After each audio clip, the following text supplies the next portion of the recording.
Hello, everyone. Yes, it's good to see you all in the audience. I'm sure we will fill this house up tonight.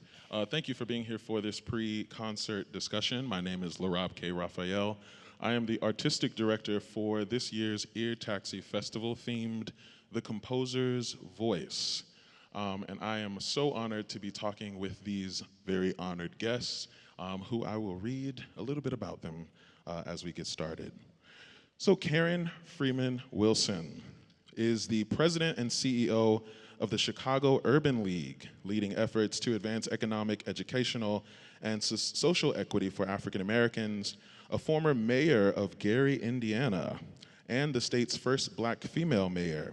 She has also served as Indiana Attorney General and Director of the Indiana Civil Rights Commission. Karen, thank you so much for joining us. Yes. Loki Karuna is a bassoonist, a media producer, a cultural strategist who bridges classical music, contemporary culture, and racial identity. He is the creator and host of the acclaimed podcast Triloquy and has been recognized by the New York Times as Musical America for his work reshaping narratives in classical music. Loki, thank you for joining. And of course, our composer in residence for the festival and one of the composers featured tonight, Mr. Damien Geter, is an acclaimed composer and bass baritone whose music weaves together elements of the African American spiritual, jazz, and classical traditions to reflect the richness of Black life and history. And I'm so honored to be speaking with you all ahead of this monumental performance. So throughout history, composers have used the Requiem form to honor loss and to express collective hope. And Damien Geter's African-American Requiem continues that lineage, but with a voice uniquely rooted in the Black American experience. It asks us not to just remember, but to reckon, to grieve, to affirm, and to build community through truth. So I'm just gonna start with some questions for our panelists here today. And I'll start with Damien. Your Requiem intertwines the traditional Latin liturgy with African American spirituals and texts of protest. How do you view this fusion as an act of historical remembrance and reclamation? Well, it's a good question. It's sort of a cliche at this point, but you sort of have to know where you've been to know where you're going, and sort of type of thing. But musically speaking, the spiritual has been the basis for so much of the civil rights movements that have taken place in this country, and it is, the foundation for all kinds of music. And so, since this is an African American requiem, I could not leave out the spiritual, just giving the trajectory of the history through, starting from slavery through the civil rights era and to today. So it's very important to include that idiom. And jazz, all of these things, I'm the product of all the musics that have kind of come across my ears, right? And so some of that stuff just kind of naturally comes out. And then of course we put it in the Requiem setting because it's sort of, the message in it makes you sit and listen to it, right? You take this to a concert hall, and we think of classical music as sort of this, elitist sort of high art, quote unquote. And this is a story that deserves to be told in a high art type of way. And so that's the reason why I'm combining all of these things to tell the story. Absolutely, thank you. Karen, the Chicago Urban League has long worked at the intersection of advocacy and empowerment. How do you see works like this Requiem contributing to that ongoing work of social justice and community healing? First, I just want to thank the leadership of the Chicago Philharmonic for giving me an opportunity to participate, particularly as a long-retired French horn player, but one who really appreciates all genres of music, but especially these. I think about the fact that the Chicago Urban League has been in existence for 109 years, and the whole purpose for the Urban League's founding was to allow blacks who were migrating from the South to become acclimated in their northern home, specifically Chicago, but all over the North, Detroit, Gary, Cleveland, and many cities in between.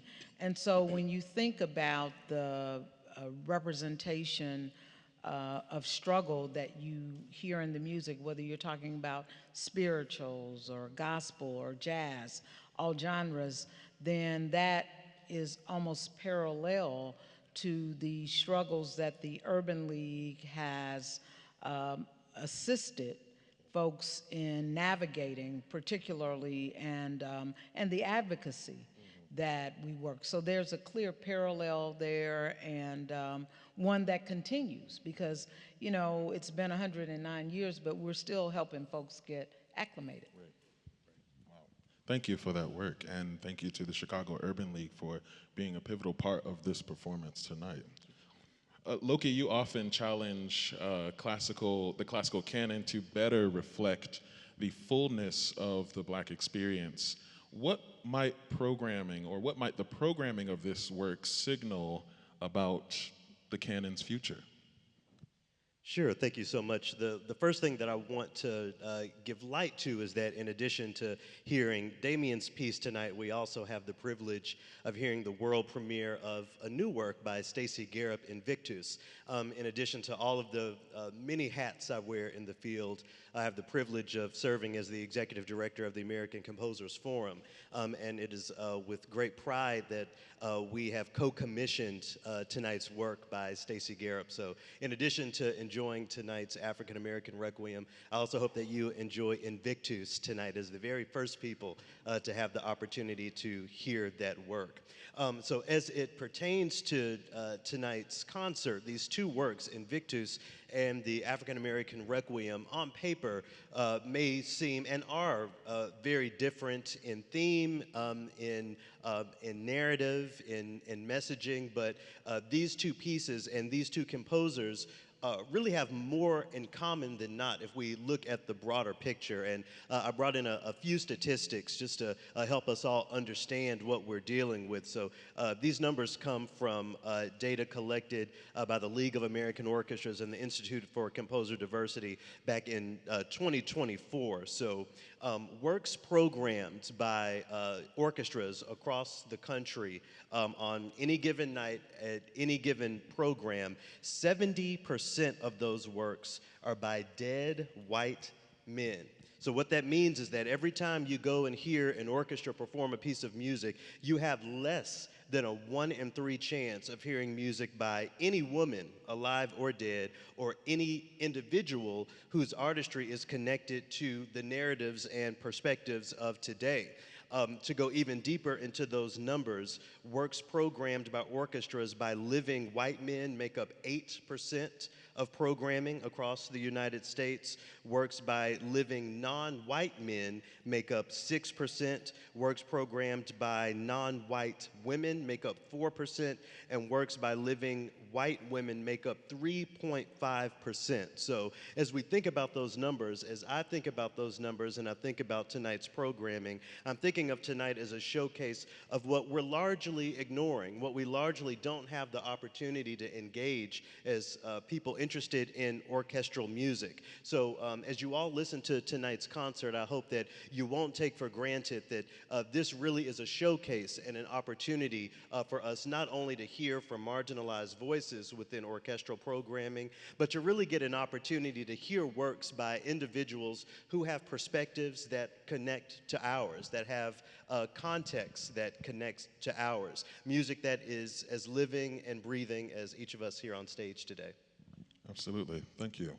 I think that's the grounding point of Ear Taxi Festival, to really kind of give voice to those who may not have that opportunity to kind of express the diversity that does exist in classical music. So thank you for pointing those out, Loki.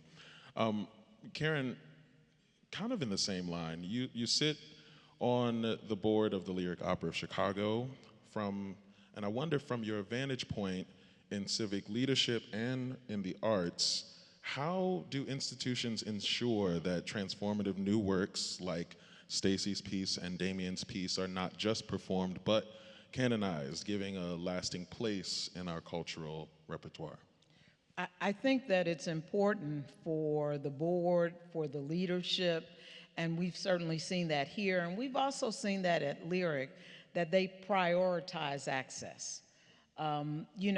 Certainly there are traditional operas, but then there are operas like Fire. And so it's important that people not only hear but prioritize both, that they celebrate both, that they put budgets behind both, but also that they ensure that a diverse audience is able to hear, enjoy, understand, and embrace both. I just want to give a huge shout out to Chicago Philharmonic, to Scott Speck, to Terrell Johnson, to Apollo Chorus, and Stephen Altop for their immediate interest in programming both of these works, because I think as a programmer, as someone who curates and has curated this festival, it was important to me to collaborate with people who understand the importance of that. So shout out to all of our partners tonight. Yes. Yep. So I wonder, Damien, what role do you see composers and performers playing in this larger ecosystem of representation and community healing even?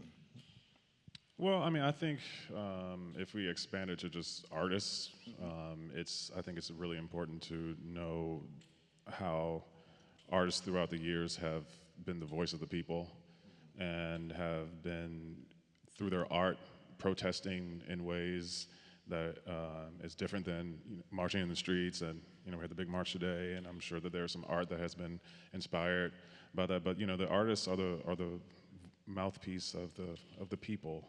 And I love that Toni Morrison talked about how to make art is dangerous. Yes.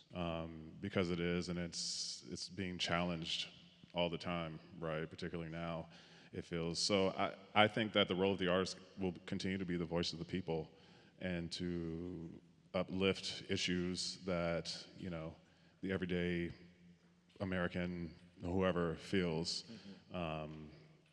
whether it is healthcare or LGBT rights, Black rights, whatever it is, you can find a piece of art that's going to relate to it, right? For sure.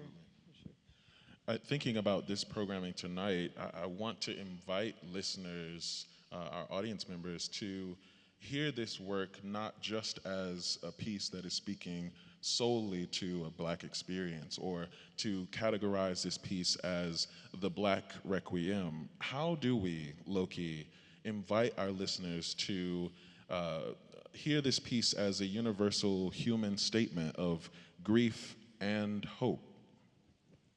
Yeah, what comes to mind immediately is the mission of the American Composers Forum. Our mission is to support individuals and groups creating music today by demonstrating the vitality and relevance of their art. And that relevance piece is one that I spend a lot of time thinking about. If I step back and go into the so-called traditional canon, I think about the activism of folks like Beethoven. I think about the activism of people like Mozart. It's very interesting that we have today's No King's March. When I think about Mozart's opera, The Magic Flute, it may not be on the face of that piece of music, but he was directly addressing and engaging the very same things that we're addressing and engaging today, that there are thousands of people outside doing right now. So as I think about the universality of this music, I think about it in context, not only in the musical context, but just the broader socio-economic, socio-political context.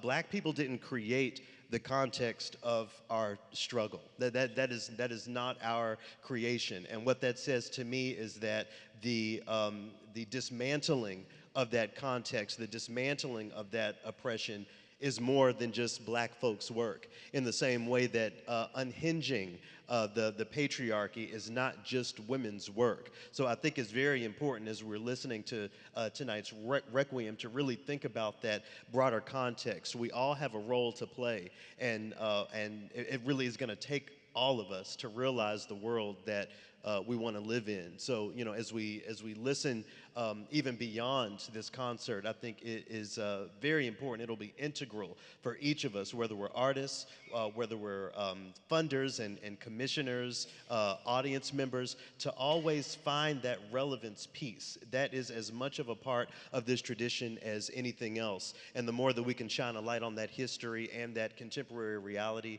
the closer I think that we can get to the reality we want to build for the future. Absolutely.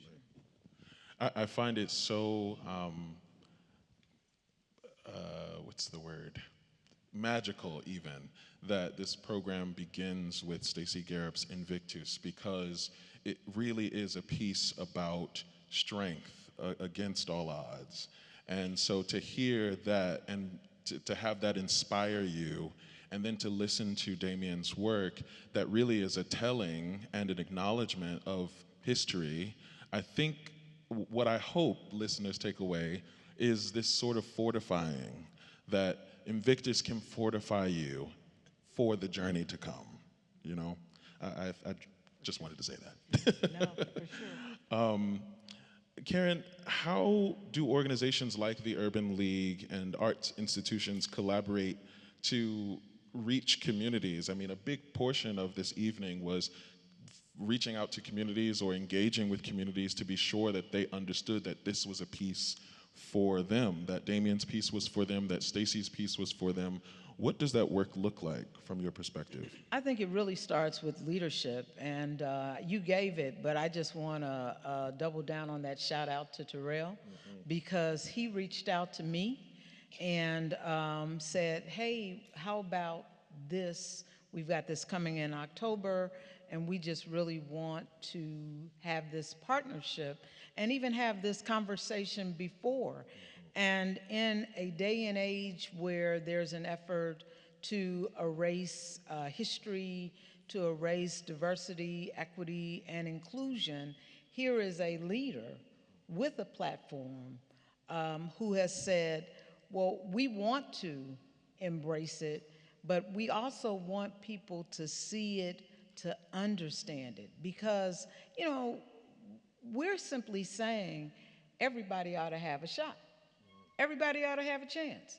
And, who doesn't want people to have an opportunity or a fair opportunity? And then when you recognize that there are some of us who have been denied an opportunity for a long, long time, then you have to think about, well, how can we fix that? Right. And that's really all we're talking about.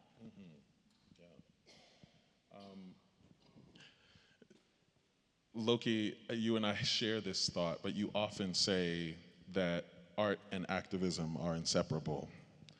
What are ways that musicians and presenters can engage audiences beyond the performance, inspiring some sort of dialogue or empathy and even action post-performance? Sure, and I'll just piggyback on what you were saying, Karen. When it comes to that involvement piece, there's a composer who I'm sure many of you are familiar with, Carl Orff. He has a very complicated history, but he played a very significant role in the way that many of us think about music education here in the United States. He famously said regarding teaching children music, "Show me and I'll forget.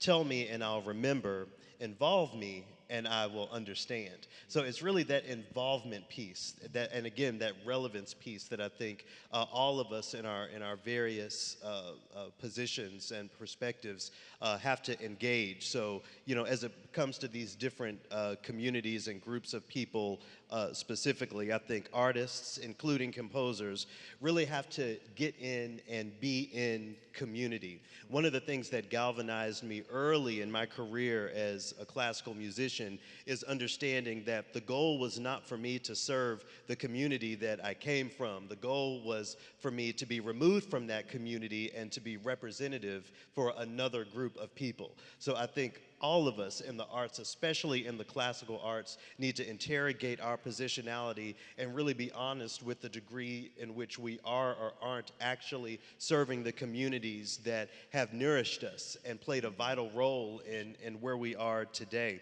I would say that arts organizations, and I'm speaking, to my arts organization as well, we have to recontextualize how we think about the cultivation of funding and the use of funding. I think the traditional pathways are very important. They are ones that I utilize to continue my work and my organization's work, but we have to draw that circle a little wider to make sure that we're giving as many infrastructures the opportunity to be a part of this work as possible. And as it relates to civic groups, I would say that civic groups and other non-arts organizations have to affirm what we're doing in spaces like these, just as I affirm every protester out on the street today, as I affirm every content creator, every teacher in the classroom. We here in the arts need that affirmation as well. And I hope that, you will hear me always and continually use this word relevance. My hope is that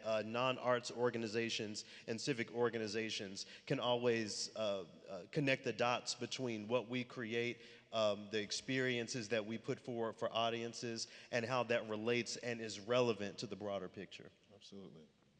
I also just something that both you and Karen have mentioned is this sort of the necessariness of involvement, but also I kind of want to highlight the importance of developing or creating empathy, and the only way to do that is by telling the truth. And I think both of these pieces tonight are telling such a true story. There's an activist by the name of Kimberly Jones, and I was actually speaking with Stacy and Damien a few days ago, and Kimberly Jones says that we can't birth empathy in anyone until they know the whole story. And so I think both Invictus and an African American Requiem, I hope, are sharing a more full story for people to get involved with. So thank you both for those points. That is such a great point, because stories are really what bring us together. Absolutely. Right? One, because people are nosy and they just want to know, they want to hear, but also because as we listen to each other's stories, we realize we're more alike than we are different. And when we have that discovery of common ground, it really does give us the opportunity to come together and do great things. Absolutely. I want to thank you, Damien, for creating a piece that really does tell the truth. I mean, the incorporation of the Latin liturgy and the formation of this piece as a requiem is one thing, but your incorporation of the truth of an experience by African American folk in this country in particular is really profound, and I hope that that is palatable. I know it'll be palatable for our audience tonight, so thank you for that work. I want to ask, as a final question to all of our panelists, what might it look like if every concert that we attended carried not just beauty, but responsibility, a call to remember who we are and who we might become together? What does that look like? I'll start. For me, that looks like really centering the perspectives of today. I have spent so much of my career in arts administration and artistry, and in public radio, not just including marginalized voices, but really centering those marginalized voices. I'll go back to the very first thing that I said in this dialogue. When you buy an orchestra concert ticket, you have less than a 1 in 3 chance of hearing a musical perspective that is actually connected to today. That's something that we all have to change, and we can point fingers at administration, point fingers at artists, but we all have a role. So what is our role? How do we get to this reality that we're imagining? I think it's up to each and every one of us to decide what that looks like, whether it's writing an email, making sure that every time there are concerts like these that you're inviting everyone that you can. We all have that responsibility, and I think it really spreads even beyond the arts, but into the broader world. As someone who practices Nichiren Buddhism, I chant Nam Myoho Renge Kyo. It's always my hope that the stories and narratives of each of us can be shared with everyone else, so that we can connect that human nature that we all share to create this new world. So I think it's very easy for us to think about the centering of marginalized voices in the arts as a response, which it very much is, but I think it's also a cause that can initiate other responses. So my hope is that we can all think about what our specific roles are in this broader story and actually act on what we see as our individual responsibilities. That's certainly what I've dedicated my life to doing. Thank you, Loki. Well, I don't know how I'm supposed to follow that, but I mean, I guess my answer is it's also a recognition of the fact that this is not new, necessarily. If you think about you mentioned Beethoven, but I'm going to mention my favorite composer, Shostakovich. If you think about the symphonies of Shostakovich and what he was saying through his music, and the reason why we go to a concert hall now and listen to it and we don't think about that is because time has passed, right? So I think if we sort of update our knowledge of these issues and we listen to, if we come to those pieces from the standpoint of, oh, this is happening today, I think that it has a different effect rather than if you listen to Shostakovich 11, for example, and then you read the program, now, oh, this was about that. Well, these pieces that you hear tonight are about what's happening now. So I think that acknowledging that is key. I think about Shostakovich's Fifth Symphony. This was a work that miraculously, in his context in Stalin-era Russia, brought together the politically conservative and the politically progressive, and everyone rallied around this piece of music and saw themselves in it. That's what music can do. That's what we can do. And that's really, to your point, when you bring modern day journey and struggle and effort into music, into whether you're talking about concerts or orchestras or whatever you're talking about, it can be affirming. Mm-hmm. It can be affirming to the people whose stories are being told. Absolutely. I mean, and this has already been said, but we're all experiencing what's happening.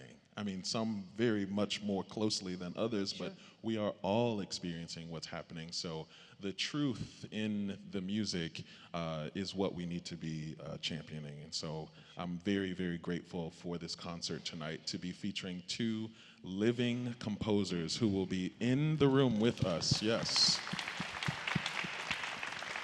2 incredible stories of truth, of resilience, that we absolutely need to hear today. So thank you all for being here. Thank you, Karen, Loki, Damien. Thank you so much for joining me for this conversation. I hope you all will enjoy the performance, and thank you for your time.